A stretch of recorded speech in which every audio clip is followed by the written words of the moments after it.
বলি আরে কি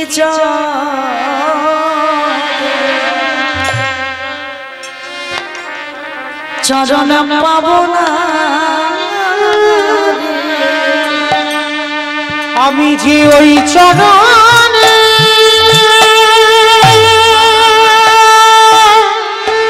হরি বল হরি বল ওই চরণে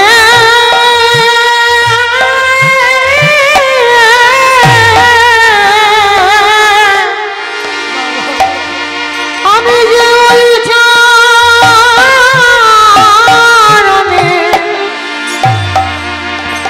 চরণের আনয়নী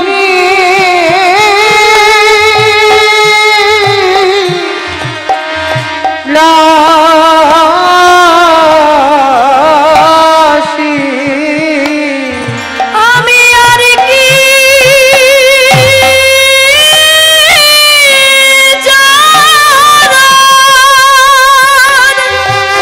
চরণ পাবো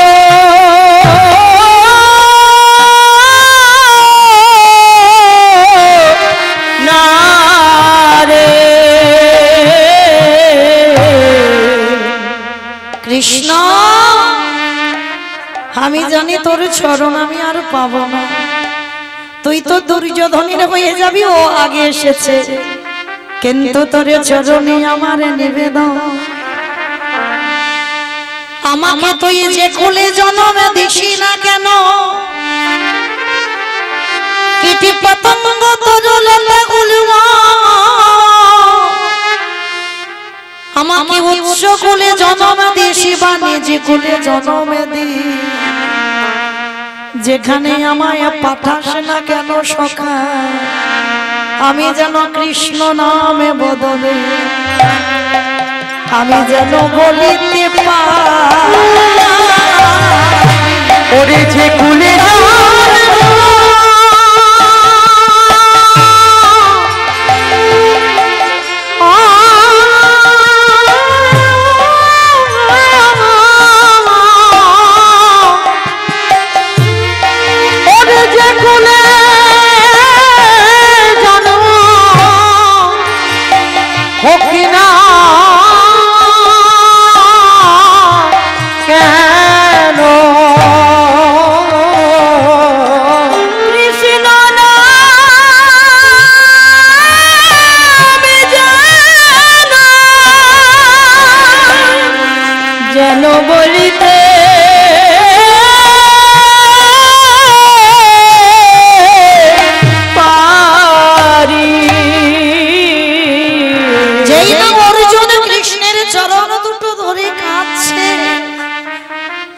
ভগবান কি আর থাকতে পারে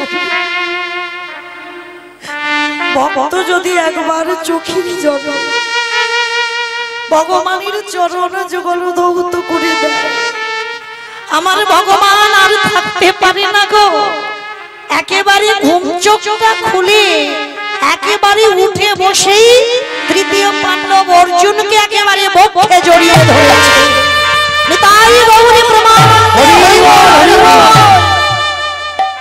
আর যেই না বক্ষে জড়িয়ে ধরেছি তৃতীয় পাণ্ডব অর্জুন বলছি কৃষ্ণ আমি তো জানি তুই আমার পক্ষে থাকবি না তুই তো দুর্যোধনের হয়ে যাবি আমি জানি তা তুই আমাকে জড়িয়ে ধরে কাঁদছিস কেন তা যেই না জড়িয়ে ধরেছে পিছন থেকে দুর্যোধন বললেন কৃষ্ণ তুই তো আগেই বলেছিলিস যে আগে আসবে তুই তার পক্ষে হয়ে যাবি তাহলে তুই কিসের জন্য আজকের অর্জুনের গলা দুটো জড়িয়ে ধরবি ভগবান বলছে তোমার মাথাতে জানি না কি আছে কিন্তু আমি তো একবারও বলিনি যে আমার ঘরে প্রথম আসবে আমি তার পক্ষে হয়ে যুদ্ধ করব আমি বারবার একটাই কথা বলেছিলাম ঘুম চোখ খুলে আমি যার মুখ প্রথম দর্শন করব আমি তার পক্ষে হয়ে যুদ্ধ করব অনেকে বলে বাবা এই প্রশ্নটা দেখবেন বাবা কেউ যদি আমরা বিছানাতে ঘুমাই যেদিকে আমাদের পা থাকে বাবা সেই দিকে ছবি রাখতে চাই না ভগবানের ছবি রাখতে চাই না। বলে কেন? আমি ওইদিকে পা করে ঘুমাই আর ওইদিকে ভগবানের ছবি রাখবো? ভগবানের ছবিটা মাথার দিকে রাখতে হবে। কিন্তু বাবা একবার ভেবে দেখেন তো, তুমি যে ঘুম চোখটা খুললে, ঘুম চোখটা খুলে কি কেউ মাথার দিকে এমনি করে তাকায়? তাকায় না? তাহলে পায়ের দিকে তাকাতে হবে। তাহলে বাবা যদি ঘুম চোখটা খুলে তুমি পায়ের দিকে একটা ভগবানের মূর্তি রেখে দাও, তুমি যদি ভগবানের একটা ছবি রেখে দাও, তাহলে ঘুম চোখটা খুলে কিন্তু সর্বপ্রথম তোমার গোবিন্দ দর্শন হয়ে যাবে। আর যদি বলেন ভগবানের ছবি পায়ের দিকে, আরে ভগবান তো বারবার বলেছেন আমা হতে নাম বড়, নাম হতে ভক্ত বড়, ভক্ত হতে ভক্তের পদ ধুলায় আরো বড়। এই জগতের সংসারে একজন ভক্ত যদি ভক্তের পদ ধুলা নিতে পারে, তারি নরজন ধন্য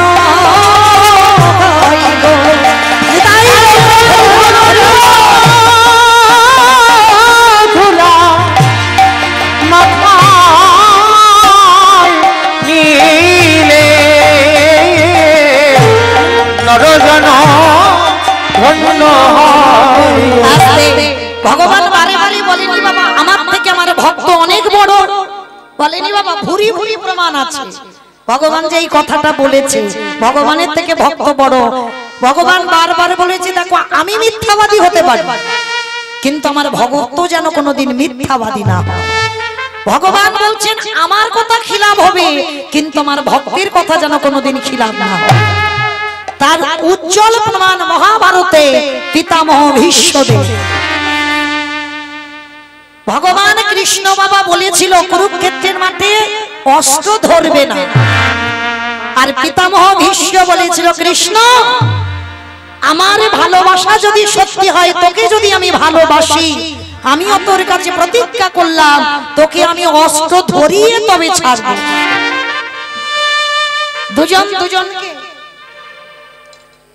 দুজনে দুজনের কাছে প্রতিজ্ঞাবদ্ধ হলো বাবা। কৃষ্ণ বলল আমি কুরুক্ষেত্রে অস্ত্র ধরবো না, আর ভীষ্ম বলল আমি তোকে ধরিয়ে তবে ছাড়বো। কি বাবা ভীষ্ম ধরাইনি কৃষ্ণকে অস্ত্র? যখন বাণটা নিক্ষেপ করেছিল ভীষ্মদেব, ভগবান কৃষ্ণ জানতো ওই বাণটা যদি একবার অর্জুনের বক্ষে লাগে তাহলে অর্জুন আর প্রাণ ফিরে পাবে না। এটা ভগবান ভালো করে জানতো। আর ভীষ্ম যেই বাণটা ছেড়েছে না, সঙ্গে সঙ্গে ভগবান কি করবে খুঁজে পাইনি, অস্ত্র ধরবে কি, হাতে তো কিছু নেই। তাড়াতাড়ি করে বাবা ভগবান কি করেছে, কিচ্ছু পাইনি বলে একেবারে রথের চাকাটা খুলে নিয়ে ভীষ্মের অস্ত্রের সামনে গিয়ে একেবারে হাতটা তুলে দেয়।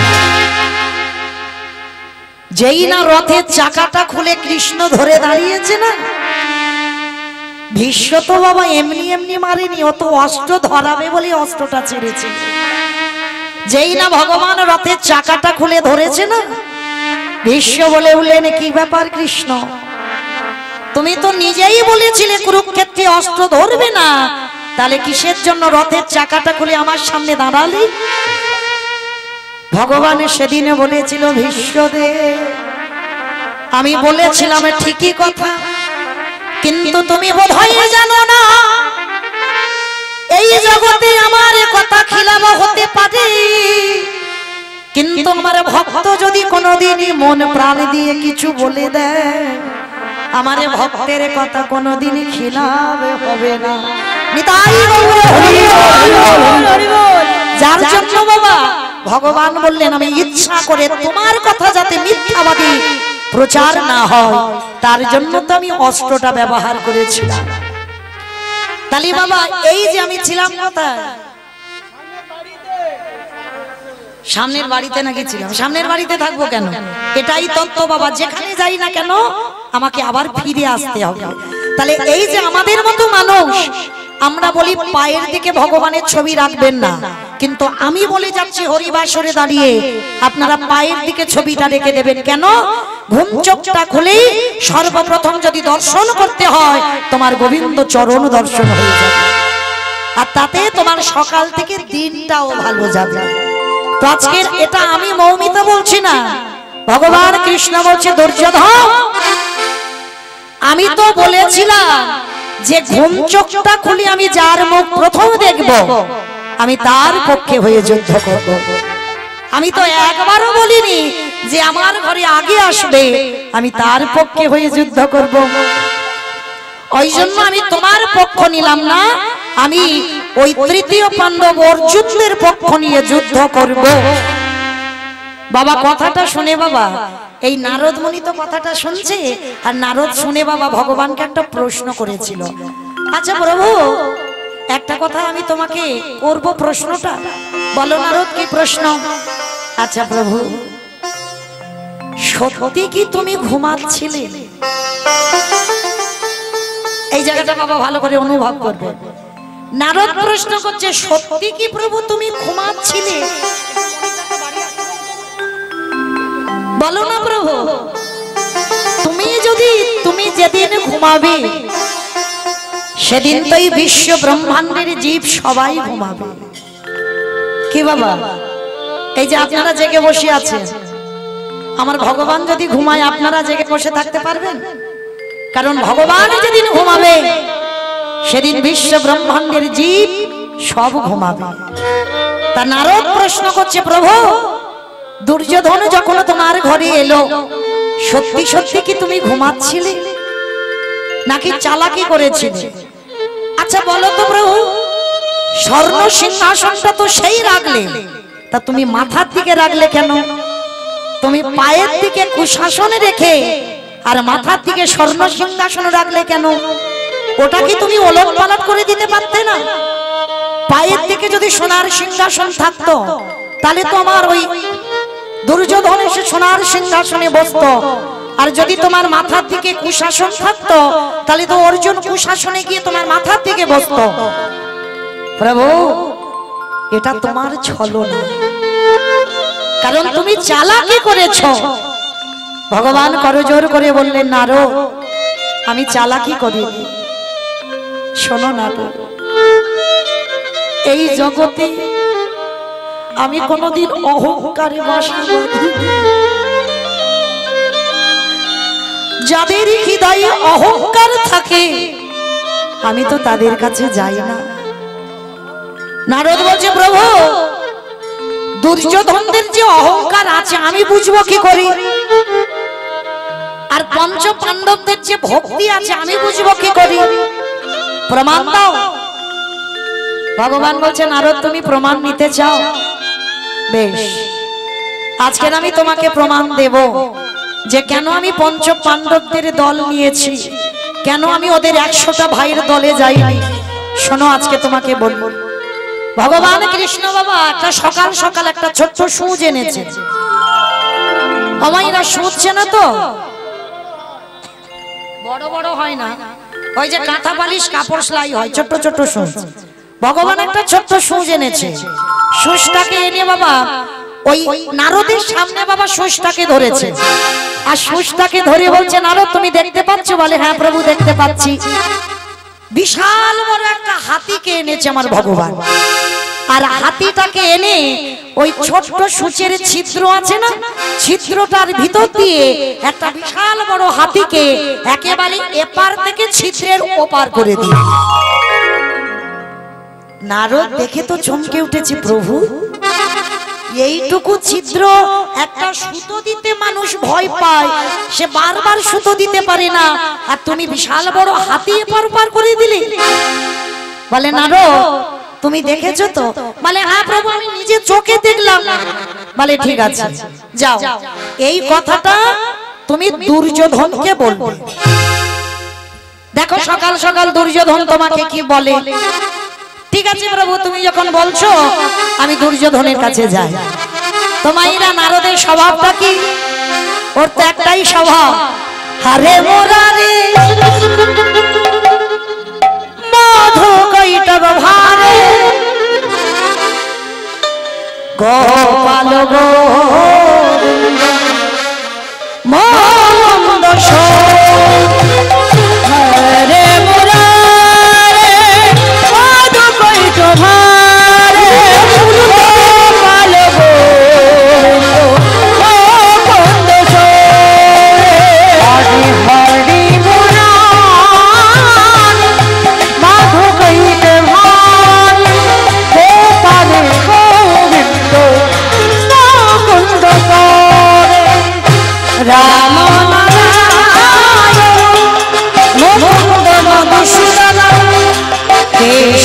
সংসারে হারে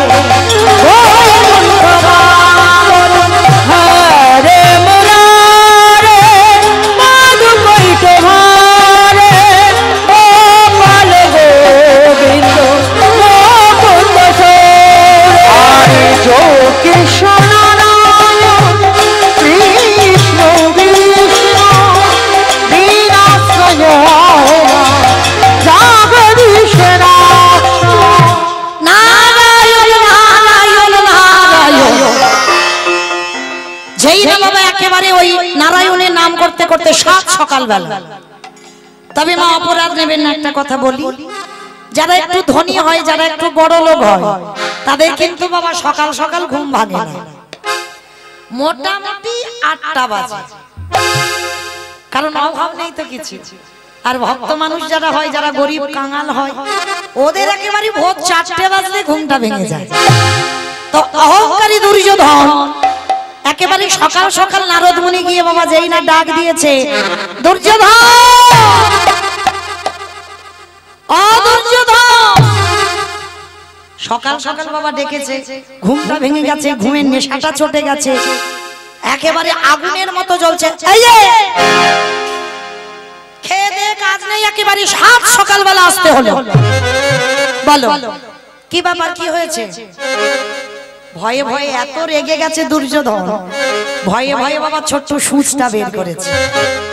ছোট্ট সুচটা বের করে বলছে, দুর্যোধন এই সুচটা দেখতে পাচ্ছ? রেগে গিয়ে বললেন, অপদার্থ, সকাল সকাল তুমি আমাকে সুচ দেখাতে এনেছো? বলে না, সুচ দেখাতে আনিনি, এই যে সুচটা দেখতে পাচ্ছ, আমার কৃষ্ণ জানো আমারই চোখের সামনে বিশাল বড় একটা হাতিকে এপার থেকে ওপার করে দিল। যেই না কথাটা বলেছে, সঙ্গে সঙ্গে ডাক দিয়েছে, কে আছিস তারই প্রহরী, যা এই পাপিষ্ঠকে গলা ধাক্কা দিয়ে ঘর থেকে বের করে দে। সকাল সকাল খেয়ে দিয়ে কাজ নেই, একটা সুতো এপার ওপার করা যায় না, আর ওই নন্দের বেটা কৃষ্ণ ও নাকি বড় একটা হাতি এপার ওপার করেছে। বলে দেখাচ্ছি মজাদার, বড় একটা বাবা লাঠি তুলেছে, দেবর্ষি নারদকে মারবে বলে। প্রাণ ভয়ে বাবা কোন রকমে নারদ মুনি বেরিয়ে এসেছে, মাথাটা নিচু করে এসেছে ভগবানের কাছে। ভগবান বলছে, কি ব্যাপার নারদ, বদনটা মলিন কেন, কি হলো ঘটনাটা? প্রভু আমি বললাম, কিন্তু ও তো ব্যাটা বিশ্বাস করলো না। ঠিক আছে, করেনি তো কি হয়েছে, এর জন্য মন খারাপ কেন? যাও এবার পঞ্চ পাণ্ডবদের কাছ থেকে ঘুরে এসো, দেখো ওরা কি বলে।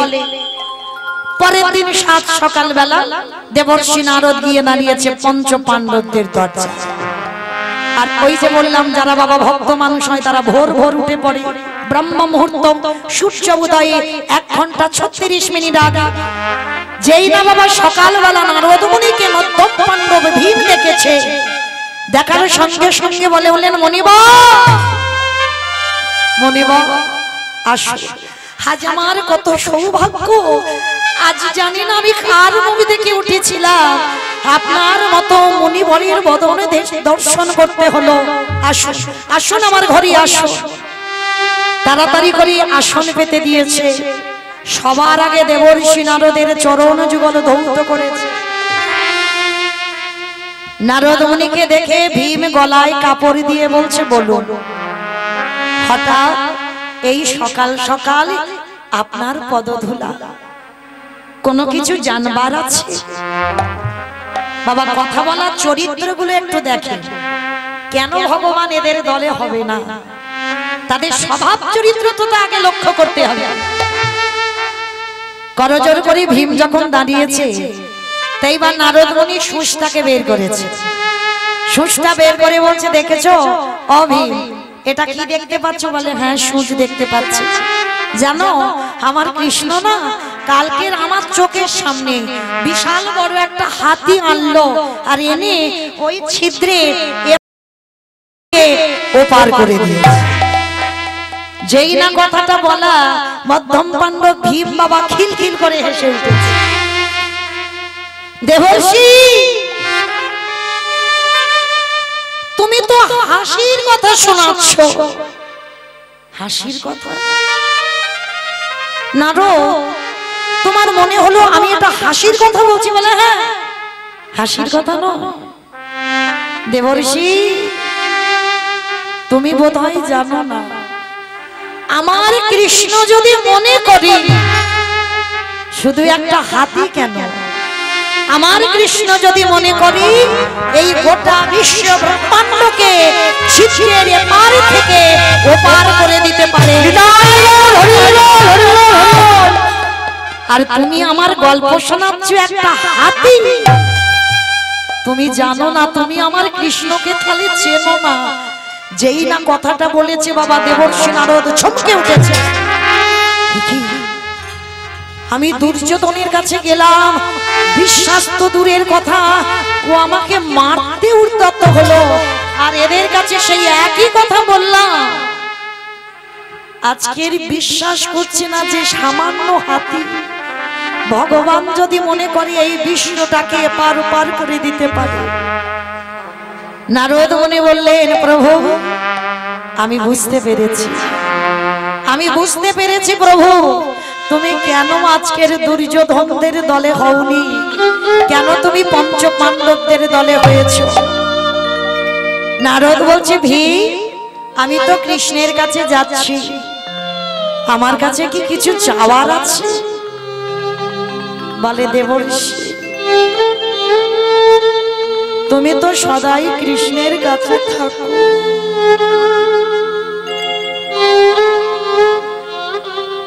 তুমি যদি কৃষ্ণের কাছে আজকে যাও, আমার কৃষ্ণকে তুমি একটা কথা বলে দিও, ও আমাদের যে কুলেই জন্মে দিক না কেন, ও যেন কোনোদিন আমাদের চরণ ছাড়া করে না। এইটুকু চাওয়া ছাড়া আমাদের আর কিছু চাওয়ার নেই। দেবর্ষি নারদ ভীমকে বক্ষে ধরে বলল, ভীম আজ আমার চৈতন্য হয়ে গেল, ভগবান কেন তোমাদের কাছে বাধা রয়েছে। দেবর্ষি নারদ ছুটতে ছুটতে ভগবানের কাছে গেছে। ভগবান বলছে, কি ব্যাপার নারদ,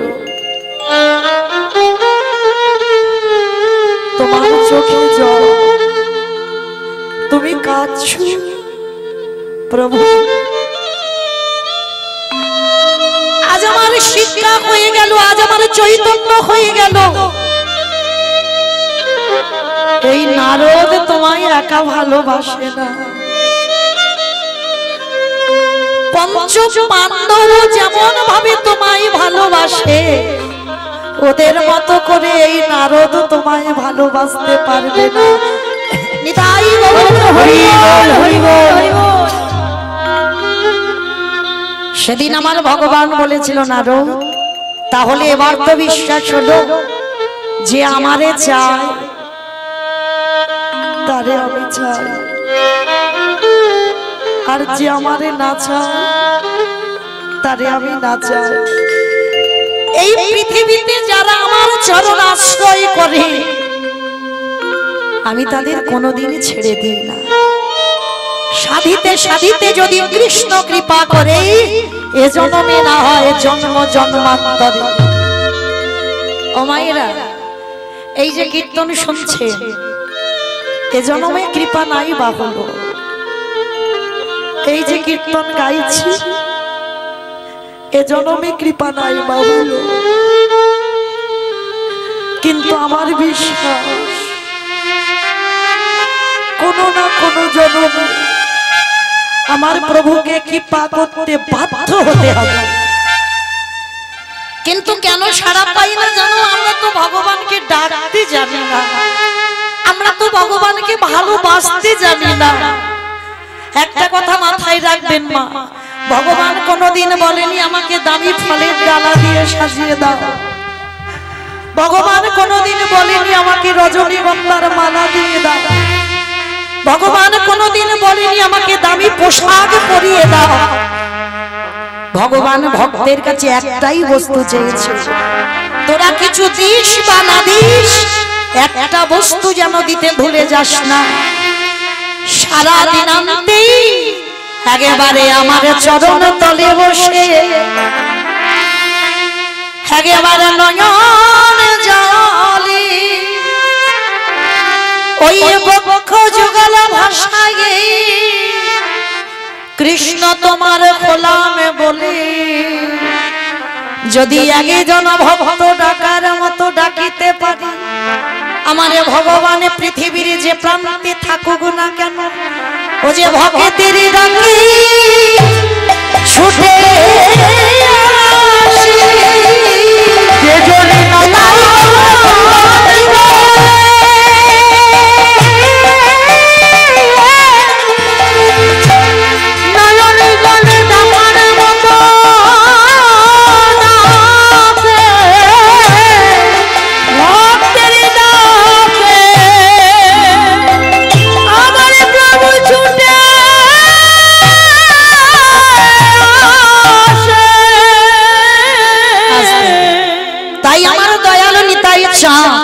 নবদ্বীপের মাটিতে কি করছে জানো?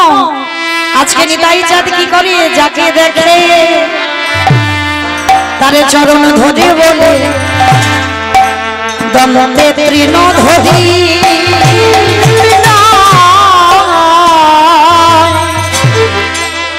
যাকে দেখে তাকে বলে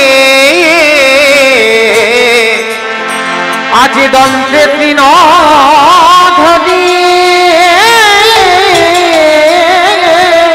তোমরা আমারে কিনে নিলা একবার পাওয়ার হবি তোমরা আমারে নিয়ালা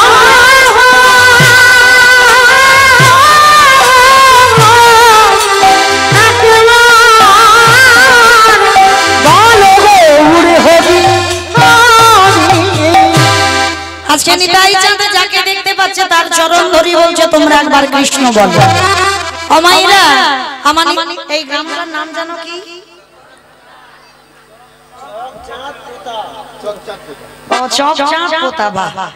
আমার নিতাই চাঁদ আপনাদের এখানে এসেছে, এসে কি করছে জানো? পাইকারি পাইকারি পাইকারি পাইকারি। আচ্ছা মাইরা আপনাদের এই মেদিনীপুরে চকচাঁদ পোতাতে যখন সবজি তুলে একসঙ্গে দিয়ে দেন তাকে কি বলে? তাকে নাকি সেল বলে। পাইকারি দেওয়া পাইকারি বলে না, আমাদের ডায়মন্ড হারবারেও বলে পাইকারি। তোমার নিতাই চাঁদ কি করেছে? হরিনামের ডালাটা এনে পাইকারি পাইকারি। একটা কথা বলছি, দুটো মানে হচ্ছে বাবা দেখেন, পাইকারি পাইকারি মানে একটা পাইকারি দিচ্ছে একসঙ্গে দিচ্ছে, আর একটা মানে হচ্ছে কি পাইকারি। আমি পাইকারি এই হরিনামে দেব পাইকারি, হরিনাম দেব পাইকারি। নিতাই চাঁদ কি করেছে? এই চকচাঁদ পোতাতে এসে হরিনামের ডালাটা নিয়ে কি করছে জানো? কোথাও জায়গা পাচ্ছে না, কোথায় হরিনাম ঢেলে দেবে। শেষে বাবা এক জায়গা দিয়েছে, কোথায় জানো? দোহকানে দোহকানে দোহকানে দোহকানে। আমাইরা পানের দোকান, সবজি দোকান, মুদিখানা দোকান, কোন দোকান? আই দেখো না, হ্যাঁ বাহ, দোহকানে দোহকানে যারা দোকান খুলে